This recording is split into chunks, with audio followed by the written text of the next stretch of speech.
بسم اللہ الرحمن الرحیم اللہم افتح علینا حکمتک وانشر علینا رحمتک یا ذا الجلال والاکرام۔ تو جی ناظرین، الحمدللہ عز وجل ہدایت النحو جاری و ساری ہے۔ تو پچھلے اسباق کے اندر ہم نے ابتدائی جو چیزیں تھیں، مقدمہ اور اس کے اندر جو بھی چیزیں تھیں آپ نے وہ سماعت کی ہیں، وہ پڑھ لی ہیں۔ تو اب شروع میں آپ نے جیسا کہ پڑھا کہ کلمے کی تین قسمیں، اسم، فعل اور حرف۔ اب یہاں سے جو آج کا ہمارا سبق ہوگا تو ان تین چیزوں کو تین قسموں میں یہ بنایا گیا ہے، ڈیوائیڈ کیا گیا ہے۔ یعنی قسم اول کے لیے ہم نے اسم کو رکھا، یعنی صاحب کتاب نے قسم ثانی کے لیے پھر فعل ہوگا، پھر آخر میں قسم ثالث ہوگی، اس کے اندر حرف کی پوری بحث ہوگی۔ ٹھیک ہے، حرف کے تحت حرف کی بحث ہوگی، فعل کے تحت فعل کی، اور یہ جو قسم اول ہے تو اس میں اسم کو لیا گیا ہے۔ تو اس اسم کے تحت آئیں گی پھر مرفوعات، منصوبات اور مجرورات۔ ٹھیک ہے، تو یہ ساری ڈیٹیل ہوگی۔ پھر اور بھی اس میں اندر کیا کیا چیزیں ہیں، یہ قسم اول کے تحت جو چند چیزیں لکھی ہوئی ہیں، تین لائنیں، اس کے اندر یہ وضاحت کر رہے ہیں کہ ہم کیا کیا آپ کو بیان کریں گے۔ تو اس آج کے سبق میں ہم یہ صفحہ 21، 22 اور 23 انشاءاللہ یہ کلیئر کریں گے۔ تو آئیے بلا تاخیر سبق کی طرف چلتے ہیں۔ القسم الاول فی الاسم وقد مر تعریفہ وہو ینقسم الی المعرب والمبنی فلنذکر احکامہ فی بابین وخاتمۃ۔ الباب الاول فی الاسم المعرب وفیہ مقدمۃ وثلاثۃ مقاصد وخاتمۃ، اما المقدمۃ ففیہا فصول۔ اب کہتے ہیں کہ قسم اول، جس طرح میں نے پہلے عرض کیا نا تین قسمیں، تو ان میں سے قسم اول وہ کہتے ہیں فی الاسم، یہ اسم کے متعلق ہے۔ اب اسم، فعل اور حرف میں سے قسم اول کو جو اسم کے لیے لیا ہے تو یہ اس کو مقدم کیوں کیا ہے؟ تو اب یہ کامن سی بات ہے، جس طرح کہ پہلے بھی آپ نے اس کی معلومات لے لی کہ یہ جو اسم ہوتا ہے یہ عمدہ ہوتا ہے دوسروں کی بنسبت۔ ٹھیک ہے، فعل اور حرف سے یہ زیادہ اس کا کام ہوتا ہے، زیادہ پاورفل ہوتا ہے، یہ عمدہ ہوتا ہے، تو اس وجہ سے اس کو مقدم کیا گیا۔ اچھا، تو کہتے ہیں اس کی تعریف، تحقیق، اس کی تعریف گزر چکی ہے جس طرح کہ ہم نے پہلے پڑھ لی۔ اب کہتے ہیں اس کی تقسیم، کہتے ہیں وَهُوَ يَنْقَسِمُ إِلَى الْمُعْرَبِ وَالْمَبْنِ، یہ معرب اور مبنی کی طرف تقسیم ہوتا ہے۔ مطلب یہ ہے کہ کوئی بھی آپ کے سامنے اسم ہے تو یا تو وہ مبنی ہوگا یا معرب ہوگا۔ معرب مبنی کیا ہے، یہ چیزیں آگے آ رہی ہیں۔ تو یہ کیوں انہوں نے دو چیزوں میں اس کو منحصر کیا ہے، یعنی دو ہی چیزوں میں کیوں ہو سکتا ہے کوئی بھی اسم کی، یا پھر وہ اسم مبنی ہوگا تو یا پھر معرب ہوگا؟ اس کا انہوں نے جواب نیچے حاشیہ نمبر 1 میں دیا ہے۔ کہتے ہیں اس لیے کہ جو اسم ہے وہ خالی نہیں ہوگا کس سے، یا تو اس کی صورت یہ ہوگی کہ وہ مفرد ہوگا، یعنی کوئی بھی اسم آپ کے سامنے ہے یا تو مفرد ہوگا یا مرکب ہوگا۔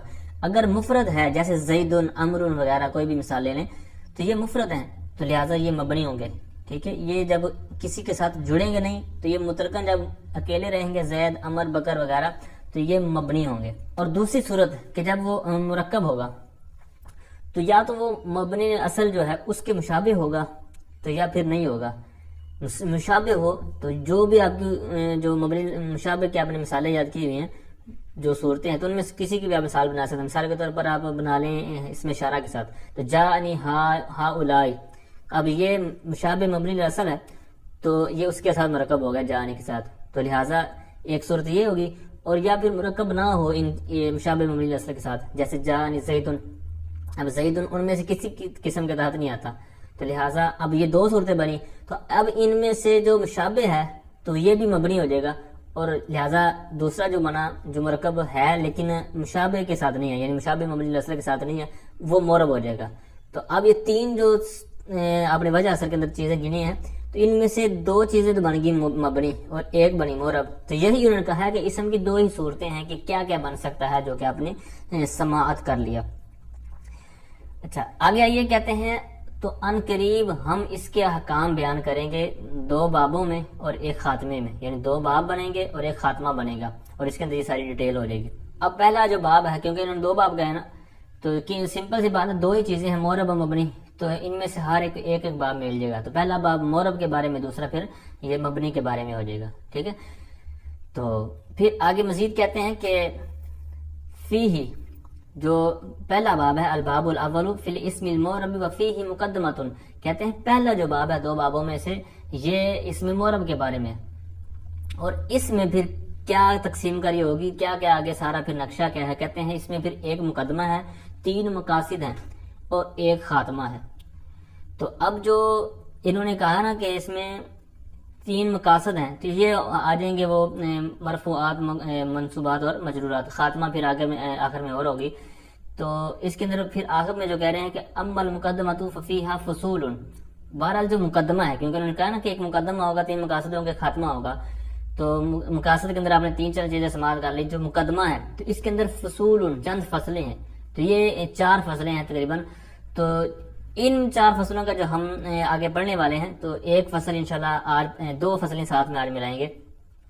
تو پہلی فصل کے اندر انہوں نے بیان کیا ہے کہ مورب کی تعریف، چونکہ یہ پہلا باب مورب کے بارے میں ہے، تو پہلی فصل کے اندر آئے گا مورب کی تعریف، پھر جو دوسری فصل آئے گی تو اس میں مورب کا حکم آ جائے گا، اور جو تیسری فصل آئے گی اس کے اندر اعراب کی قسمیں ہیں، مشہور جو اقسام آپ نے پڑھی ہوئی ہیں، ٹھیک ہے، تو اس کو انہوں نے 9 قسموں میں تقسیم کیا گیا ہے، مفرد، منصرف، صحیح، جاری مجرا، صحیح، یہ ساری جو بحث ہے نا، تو یہ انشاءاللہ بہت زبردست ہے، یہ اعراب عبارت کے حوالے سے اہم سبق ہے، ٹھیک ہے، تیسری جو بحث میں آئے گا تیسری فصل میں۔ چوتھی جو فصل ہوگی اس مقدمے کی، تو اس کے اندر ہوگا مورب کی جو تقسیم ہے، یعنی منصرف اور غیر منصرف جو آپ نے سنا ہوگا نا، تو اس کے اندر چوتھی فصل کے اندر یہ اس کی ڈیٹیل انشاءاللہ یہ بیان کی جائے گی کہ یہ مورب مبنی ہے، غیر منصرف اور منصرف یہ کیا چیز ہوتی ہے۔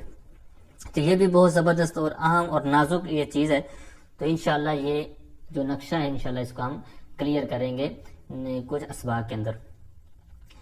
تو آئیے پہلی فصل کی طرف، کہتے ہیں فصل فی تعریف الاسم المعرب وهو كل اسم ركب مع غيره ولا يشبه مبني الاصل، اعني الحرف والامر الحاضر والماضي، نحو زيد في قام زيد لا زيد وحده لعدم التركيب، ولا هؤلاء في قام هؤلاء لوجود الشبه ويسمى متمكنا۔ اب اس کے اندر انہوں نے مورب کی تعریف بیان فرمائی ہے، تو کہتے ہیں فصل، یعنی یہ جو فصل ہے، تو فصل اس کو آپ خبر بنا سکتے ہیں شروع میں ہاذا، یعنی ہاذا فصل، اس طرح بھی اگر آپ ایک محذوف نکالیں تو آپ کی یہ عبارت کلیئر ہو جائے گی کہ یہ فصل ہے۔ تو بہرحال یہ اس میں مورب کی تعریف کے بارے میں فصل ہے۔ تو اب جس طرح میں نے اوپر کی عرض کیا تھا نا کہ اسم کو فعل اور حرف مقدم کیوں کیا، اس کے آپ نے سماعت کر لی، تو اب یہ مورب اور مبنی 2 چیزیں ہیں، آپ نے جس طرح وجہ حضر میں بھی سن لیا، تو پھر اس کو مقدم کیوں کیا مورب کو، اب مبنی کو پہلے لے آتے، تو یہ بھی بہت زبردست سوال تھا کہ اس کو کیوں کیا۔ تو اب اس کی وجہ یہ ہے کہ جو مبنی ہوتا ہے نا، تو اس کا جو فرد ہے وہ ایک ہی ہے، کہ اس کا اعراب نظر نہیں آئے گا، مثال کے طور پر ہا اولائی ہے، تو اس کا اسی طرح رہے گا، ہا اولائی ہا اولائی، اسی طرح اور کئی مثالیں ہیں آپ کے پاس، تو یہ مطلب بدلتے نہیں ہیں، تقدیری طور پر رہتے ہیں۔ تو جو مورب ہوتا ہے تو اس کا تقدیری بھی ہوتا ہے اعراب، جس طرح کہ آگے سبق میں آنے والا ہے غالباً تیسری فصل کے اندر، اور پھر اس کا لفظی طور پر ہی ہوتا ہے۔ تو اس طرح اس کے افراد زیادہ تھے تو اس لیے اس کو مقدم کر دیا، اور بھی وجوہات ہوتی ہیں بڑی بڑی کتابوں کے اندر کہ جو مقدم کرنے کی وجہ یا اور باریک نقطے، تو بہرحال ایک میں نے یہاں پر عرض کیا ہے کہ اسی طرح ایک اوپر اسم کے تحت عمدہ والا جو میں نے عرض کیا۔ تب تعریف کیا ہے، کہتے ہیں واہ ہوا، اور وہ ہر وہ اسم جس کو غیر کے ساتھ مرکب کیا گیا ہو، واہ ہوا کل اسم، ہر وہ اسم رکیبا مع غیرہ، جس کو مرکب کیا گیا ہو، ٹھیک ہے، مجہول کا صیغہ، مع غیرہ، کسی اور کے ساتھ، یعنی ایک تو لفظ وہ خود ہو اور ایک ساتھ میں کوئی اور مرکب ہو، تو ولا یشبہ، اور وہ ساتھ میں دوسری صورت قید بیان کر، ایک تو قید پیچھے بیان کر دی کہ وہ مرکب ہو، دوسری قید شرط گویا کے لگا رہے ہیں کہ وہ مبنی الاصل کے مشابہ بھی نہ ہو۔ اب میری مراد کیا ہے مبنی الاصل سے، کیونکہ یہ نیا لفظ آیا تو انہوں نے آگے پھر وضاحت بھی کر دی، اس کی تفسیر کر دی کہ یہ مبنی الاصل سے میں جو بات کر رہا ہوں کہ اس کے مشابہ نہ ہو، اس سے مراد کیا ہے، کہتے ہیں میری مراد، آنی فعل فاعل مل جائے گا، یا میں کہتا ہوں یا میں مراد لیتا ہوں، کوئی بھی اس کا ترجمہ کر سکتے ہیں، تو آگے پھر سارے اس کے مفعول بنیں گے تینوں عطف کے ساتھ، الحرف والامر الحاضر والماضیہ، ٹھیک ہے، یہ 3 چیزیں یہاں پر انہوں نے بیان کی ہیں کہ میری مبنی الاصل سے یہ مراد ہے۔ یہ جمہور کے نزدیک انہوں نے قول بیان کیا صاحب کتاب نے، وگرنہ چوتھی چیز بھی آپ نے کتابوں کے اندر پڑھی ہوگی کہ جملہ بھی مبنی ہوتا ہے، ٹھیک ہے، یہ صاحب مفصل کے نزدیک ہے۔ تو اس کی مثال کیا ہے، کہتے ہیں جیسے زیدن فی قامہ زیدن، یعنی قامہ زیدن جو مثال ہے، اس میں جو زیدن ہے تو یہ ہماری مراد ہے مورب کی، یعنی یہ اسم، چونکہ پہلی بات تو یہ ہے کہ زیدن اسم ہے، تو مورب بھی اسم کی قسم ہے، تو اب دیکھنا ہے کہ اس کے اندر مورب ہے تو کیسے. اب دیکھیں اس کا عامل بدل، جس طرح آگے فصل آ رہی ہے نا اس کے اندر اس کی پھر مزید وضاحت ہوگی کہ یہ کیسے ہے.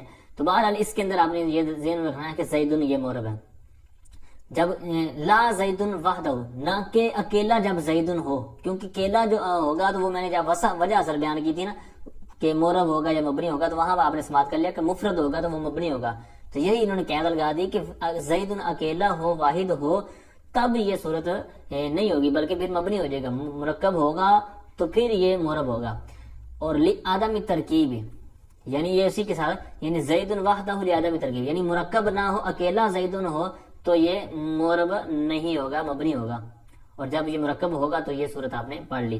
دوسری قاعدہ انہوں نے لگائی کہ ولا ہاؤلائی، یعنی جو مثال ہے نا ہاؤلائی، فی کام ہاؤلائی، یعنی کام ہاؤلائی، یہ جو مثال ہے اس مثال کے اندر ہاؤلائی جو ہے تو کہتے ہیں نہ یہ ہے، یعنی یہ بھی مورب نہیں ہے. اور جو اوپر بیان کی تو وہ بھی اپنے سماعت کر لی. تو اب یہ کیوں نہیں ہے؟ کہتے ہیں لی وجود شبہ، کہ اس کے اندر یہ مبنی اصل کے مشابہ کے پائے جانے کی وجہ سے. ویسمى متمکن، اور اس کو متمکن کا نام دیا، یعنی مورب کو دوسرا جو نام دیا جاتا ہے وہ متمکن، یعنی اس میں متمکن بھی کہتے ہیں. متمکن کا معنی ہے جگہ دینے والا، ٹھکانہ دینے والا. تو یہ چونکہ اعراب ٹھکانہ دینے والا ہوتا ہے اعراب کو، مطلب ضرب زید، زید نے عمر کو مارا، ٹھیک ہے، ضرب زید عمرا، زید نے عمر کو مارا. یا پھر اس کے اوپر مثال آپ لگا رہے ہیں ضربت زیدن، تو پہلے تھا زیدن بن رہا تھا ضربہ کی وجہ سے، جب ہم نے ضربت لگایا تو اب یہ زیدن ہو جائے گا. ٹھیک ہے، مررت بزیدن، تو اب یہاں پر جتنے بھی عامل آئے تو یہ زیدن کا جو دال ہے اس نے جگہ دی اعراب کو، کبھی دو پیش دی، کبھی دو زبریں دی، کبھی دو زیریں دی. تو یہ اس نے جگہ دی متمکن، یہ ٹھکانہ دینے والا. تو یہ اس کا دوسرا نام ہے اس میں مورب کا، اس میں متمکن. اچھا، یہاں تک تو عبارت اس کی کلیئر ہوئی. تو اب یہاں پر چند چیزیں ہیں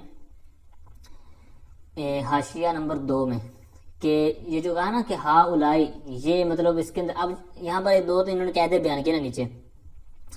اب یہ ایک کہہ دیا ہے کہ کہتے ہیں کہ جو تعریف پڑھی ہے نا ہم نے اس میں مورب کی، تو اس کے اندر جو دو چیزیں تھیں، ایک تھا کہ مرکب ہو اور ایک تھا کہ مشابہ مبنی نصر کے مشابہ نہ ہو. تو یہ دو انہوں نے قاعدے لائی تھیں کہ ایک ہے وجودی، یعنی مورب جس چیز کا ہونا ہے تو اس کے لیے ایک چیز ضروری ہے کہ وہ مرکب ہو. ایک چیز کیا ہے؟ مرکب ہو. دوسری چیز کیا ہے؟ وہ ہے عدمی، یعنی نہ ہو. ایک چیز ہے کہ پائی جائے، وجودی ہو، وہ ہے کہ وہ ترکیب ہو، یعنی اس کا کسی شے کے ساتھ پایا جانا، مرکب ہونا، جس طرح مثالیں آپ نے پڑھ لی. دوسری یہ ہے کہ وہ عدمی ہو، یعنی وہ چیز جس کو آپ مورب کہہ رہے ہیں اس کے اندر وہ نہیں پائی جانی چاہیے. وہ کیا ہے؟ کہ مبنی نصر کے مشابہ نہ ہو. ٹھیک ہے، یہ چیز انہوں نے حاشیہ نمبر 2 میں بیان فرمائی ہے. تو دوسرا یہ ہے کہ جو انہوں نے مثال بیان کی کہ ہا الائی، اس کے اندر یہ کیا ہے کہ یہ مبنی نصر مشابہ ہے، ایسی کون سی وجہ ہے؟ اس کی حاشیہ نمبر 2 میں بھی ہے اور پچھلے صفحے پر حاشیہ نمبر 3 میں کافی زیادہ چیزیں لکھی ہوئی. تو میں وہاں سے آپ کو عرض کرتا ہوں کہ یہ مبنی نصر کی چیزیں جو آپ نے مشابہ مبنی نصر جو پڑھی ہیں تو ان کو پھر کیوں یہ مبنی نصر مشابہ کہا جاتا ہے؟ تو اس کی انہوں نے چند وضاحت کی ہے. کہتے ہیں اس کے مشابہت کی بھی بہت سی قسمیں ہیں. جیسے کہتے ہیں کہ خمسات عشرہ، اس کو ہم مبنی پڑھتے ہیں تو اب یہ حرف عطف کو متضمن ہوتا ہے. دوسری صورت کہتے ہیں کہ یہ جو اسماء جس طرح فعال ہیں تو یہ مبنی نصر کے معنی کو متضمن ہوتے ہیں. ٹھیک ہے، جس طرح ماضی، امر، حاضر وغیرہ کا جو معنی ہوتا ہے تو ان کو متضمن ہوتے ہیں، تو اس وجہ سے اس کو مشابہ کہا جاتا ہے. یا پھر کہتے ہیں جس طرح اوپر مثال کے تحت میں نے عرض کرنے کا کہا تھا، تیسری صورت کہتے ہیں کہ یہ جو حرف کے مشابہ ہوتا ہے، مثال کے طور پر اسم، فعل، حرف، ان میں سے جو حرف ہے تو یہ خود کوئی کام کا نہیں ہے، اس کو کسی نہ کسی کے ساتھ جب جوڑیں گے، اس کا کوئی ہیلپر ہوگا تب ہی یہ کوئی معنی دے گا. تو یعنی وہ بھی محتاج ہے اپنا معنی دینے میں. تو اسی طرح یہ جو اس میں اشارہ ہوتا ہے تو یہ بھی اپنا معنی دینے میں اشارہ حسیہ کا محتاج ہوتا ہے. ٹھیک ہے، تو اس طرح یہ بھی محتاج ہوتا ہے. تو اس طرح یہ چند چیزیں انہوں نے نیچے لکھی ہوئی ہیں. تو بہرحال ان وجہ سے اس کو مشابہ کہا جاتا ہے مبنی اصل کے. اچھا، آگے آئیے نئی فصل کی طرف. کہتے ہیں فصل حکمہ ان یختلف آخرہ باختلاف العوامل اختلافا لفظیا نحو جاءنی زید ورأیت زیدا ومررت بزید، او تقدیریا او نحو جاءنی موسیٰ رأیت موسیٰ ومررت بموسیٰ. کہتے ہیں کہ یہ جو فصل ہے، کہتے ہیں مورب کا حکم ہو یعنی مورب کا حکم، جس کی بات پیچھے چل رہی ہے تو ضمیر اسی کی طرف لوٹے گی. تو مورب ہم پڑھ رہے ہیں تو کہتے ہیں مورب کا حکم کیا ہے؟ کہتے ہیں یہ کہ اس کا آخر عوامل کے اختلاف سے، عوامل کے بدلنے سے بدلتا رہے. اب کیسے ہے؟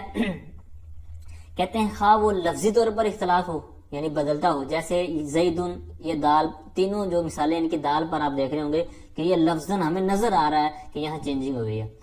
یا پھر لفظی طور پر نہ ہو، تقدیری اختلاف ہو، جیسے کہتے ہیں جاءنی موسیٰ رأیت موسیٰ و مررت بموسیٰ. تو ان تینوں مثالوں میں جو موسیٰ لفظ ہے اس میں سب میں آخر ویسے کا ویسا ہے، لیکن جو شروع میں عامل ہے جاءنی وغیرہ جو آپ نے پڑھی مثالیں، تو ان کے اندر سارا چینج ہوا ہے. تو یہ حکم تو ان کا چینج ہو رہا ہے، لیکن اختلاف جو لفظی اور تقدیری کی فرق کی بنیاد پر. تو اب اس پر تھوڑی سی انہوں نے باتیں کی ہیں حاشیہ نمبر 3 میں. پہلی بات انہوں نے اعتراض ایک سمجھ لیں کہ العوامل پر جو الف لام ہے، تو پہلے پہ اعتراض یہ ہوا کہ عوامل یہ ہے جمع، اور آپ کو بھی پتہ ہے کہ جمع کا اطلاق کم از کم 3 پر ہوتا ہے. مطلب ایک مفرد اور 2 کے لیے تثنیہ اور 3 کے لیے کم از کم جو جمع ہے وہ 3 پر دلالت کرتی ہے. تو اب یہ عوامل جو آپ جمع لے کے آئے ہیں، تو کہتے ہیں اعتراض کرنے والے نے کہا کہ اس سے پتہ یہ چلتا ہے کہ جو آخر بدلنا ہے، مثال کے طور پر زیدن کا جو آخر بدلنا ہے، تو یہ تو کم از کم 3 عامل ہوں ایک بات پر، ایک اسم پر، تب جا کر اس کا بدلے گا. کیونکہ آپ یہ لے کے آئے ہیں عوامل جمع، تو جمع کا کم از کم اطلاق بھی کریں تو 3 پر ہونا چاہیے. تو اس کا اعتراض جو جب بنا تو اعتراض کا جواب یہ دیا گیا کہ یہ جو عوامل پر الف لام ہے یہ ہے جنس کا. تو جس جمع پر بھی الف لام جنس کا داخل ہو تو جمعیت یعنی جمع والا جو معنی ہوتا ہے وہ ختم ہو جاتا ہے، وہ باطل ہو جاتا ہے. تو پھر ایک اور اعتراض ہوا جو کہ حاشیے میں مثالوں کے ساتھ انہوں نے جواب دیا ہوگا کہ ہم آپ کو مثالیں دکھاتے ہیں. مثالیں کیا ہیں؟ مثالیں سنیں. انا زیدن مضروب، یہاں پر انا عامل تو اس نے نصب دیا. پھر ہے انی ضربت زیدن، یہاں ضربت آگے پھر نصب. و انی ضارب زیدن، یہاں ضارب شبہ فعل جو ہے اس میں فاعل، تو آگے پھر مفعول یعنی زیدن. تو اعتراض کرنے والی یہ مثالیں پیش کر کے کہا کہ آپ نے اوپر کہا ہے کہ عامل کے بدلنے سے پیچھے جو عمل ہے وہ بدل جاتا ہے، اس کا اعراب بدل جاتا ہے. یہاں پر عامل بدلے ہیں لیکن اعراب سب کا زیدن زیدن زیدن ہی ہے. حالانکہ آپ کی طرح بات کے مطابق تو یہاں بدلنا چاہیے تھا، تو یہ کیوں نہیں بدلا؟ تو اس کا انہوں نے جواب دیا کہ آپ کی بات جو ہے، مطلب یہ جو آپ نے مثالیں پیش کی ہیں یہ ٹھیک ہیں، لیکن ہماری جو مراد ہے وہ عمل میں ہے، یعنی عمل میں مختلف ہوں. یہاں سب کا عمل ایک ہے، یہ ذات میں بلکہ ذات میں مختلف ہیں، ذات میں مختلف ہیں لیکن یہ عمل میں متحد ہیں. لیکن ہمارا کیا مطلب تھا کہ وہ عمل میں جس طرح جا ہے یہ فاعل چاہ رہا ہے، اگر رأیتو ہے تو وہ مفعول چاہ رہا ہے، اسی طرح مررتو بھی تو یہ با ہے آگے مجرور ہے. تو اس طرح یہ عمل میں مختلف ہم نے جو بات کی ہے وہ اس لحاظ سے ہے. آگے کہتے ہیں کہ اعراب کیا ہوتا ہے، عامل کیا ہوتا ہے، اور 2-3 چیزیں ہیں. تو کہتے ہیں الاعراب ما به یختلف آخر المعرب کالضمۃ والفتحۃ والکسرۃ والواو والالف والیاء. کہتے ہیں کہ اعراب جس کے سبب سے معرب کا آخر بدلے، جیسے ضمہ، فتحہ، کسرہ یا واو، الف اور یا. اب یہ 6 انہوں نے جو مثالیں دی ہیں، تو اب ان پر بھی اعتراض ہوتا ہے. اعتراض ہوتا ہے یا یوں سمجھ لیں ایک معلوماتی بات ہے کہ ویسے یاد رکھ لیں آپ اس کو کہ ضمہ یعنی ضمہ، فتح، کسرہ جو آخر میں گول تھا نا، یا ہاں سمجھیں اس کو، تو جب یہ لفظ ہوگا نا، کوئی بھی پوچھے کہ اس کا اعراب کیا ہے، تو اب اگر وہ چیز مبنی ہے نا، مبنی مثال کے طور پر جس طرح پیچھے مثالیں آپ نے پڑھی ہیں کہ امر حاضر ہے یا دیگر چیزیں، تو اگر مبنی چیز ہے تو اس پر ہم ضمہ بھی کہہ سکتے ہیں اور دم بھی کہہ سکتے ہیں، مطلب اگر مرفوع ہو تو. اور اگر وہ معرب ہے تو معرب ہے تو اس کے لیے بھی یہ کہہ سکتے ہیں. لیکن یاد رکھیں یعنی مطلب کیا ہوا کہ ضمہ جو ہا یا گولتا والا ہے جس طرح یہ آپ دیکھ رہے ہیں، تو یہ دونوں پر بولا جا سکتا ہے، مبنی کے لیے بھی اعراب بولا جا سکتا ہے، معرب کے لیے بھی. لیکن جو دم ہے یعنی ان کا آخر والا ختم کر دیں گولتا، تو مبنی بر فتح، مبنی بر دم، مبنی بر کسر، یہ آپ نے لفظ سنے ہوں گے، پڑھے ہوں گے، تو یہ صرف مبنی کے لیے آتا ہے، معرب کے لیے استعمال نہیں ہوتے ہیں. ٹھیک ہے.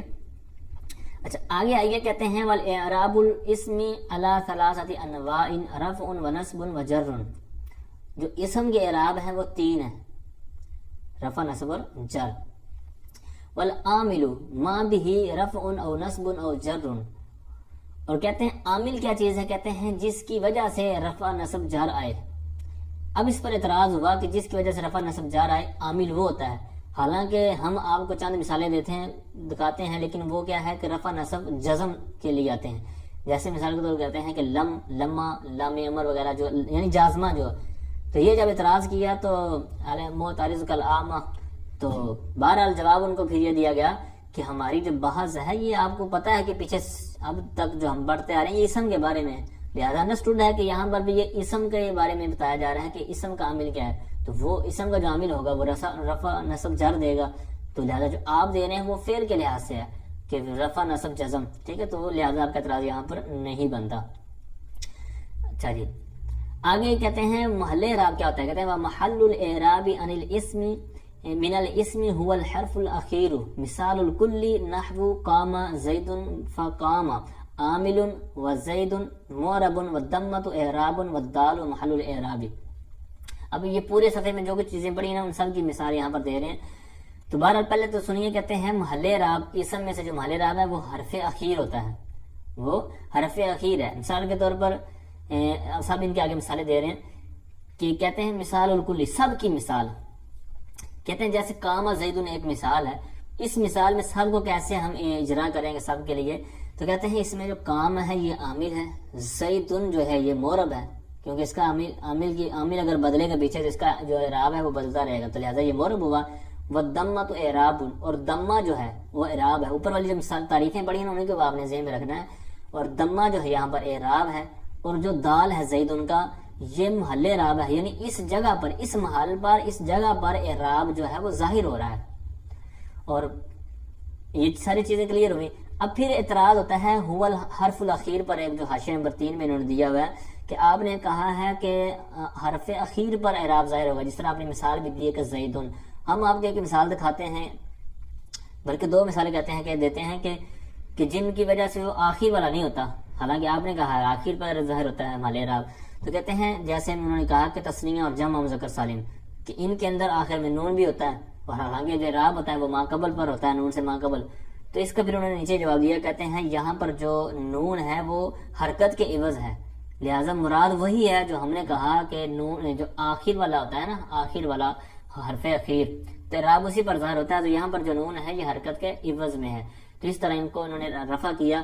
آگے کہتے ہیں وَعْلَمْ أَنَّهُ لَا يُعْرَبُ فِي كَلَامِ الْعَرَبِ إِلَّا الْإِسْمُ الْمُتَمَكِّنُ وَالْفِعْلُ الْمُضَارِعُ وَسَيَجِيءُ حُكْمُهُ فِي الْقِسْمِ الثَّانِي إِنْ شَاءَ اللَّهُ تَعَالَى. کہتے ہیں تو خوب جان لے کہ کلام عرب میں معرب نہیں ہوتا یا نہیں بنایا جاتا مگر اسم متمکن کو یا فعل مضارع کو. یعنی یوں یاد رکھیں کہ معرب جو بھی ہوگا نا یا تو اسم متمکن ہوگا، یعنی جو اس میں متمکن، یعنی اس میں معرب کر لیں، متمکن کا دوسرا جو پہلا نام ہے معرب، اس میں متمکن دوسرا نام، یعنی جو ٹھکانہ دینے والا ہے، اعراب کو قرار دینے والا، جگہ دینے والا. دوسرا ہے فعل مضارع. اب یہاں پر انہوں نے مطلقاً دیا ہوا ہے، تو یہاں پر جو فعل مضارع مراد ہے وہ ہے جو نون تقید سے خالی ہو، ٹھیک ہے، یا نون نسوہ سے. تو مطلب یہ ہے کہ جب نون تقید آئے گا وہ، جیسا کہ آپ نصاب مراحل الارباب ادھر پڑھ چکے ہیں دوسری کتاب میں کہ کیسے کیسے اس کے اندر لگانے سے وہ مطلب مبنی بن سکتا ہے فعل مضارع. تو یہاں پر وہ آپ نے یاد رکھنا. بعد جب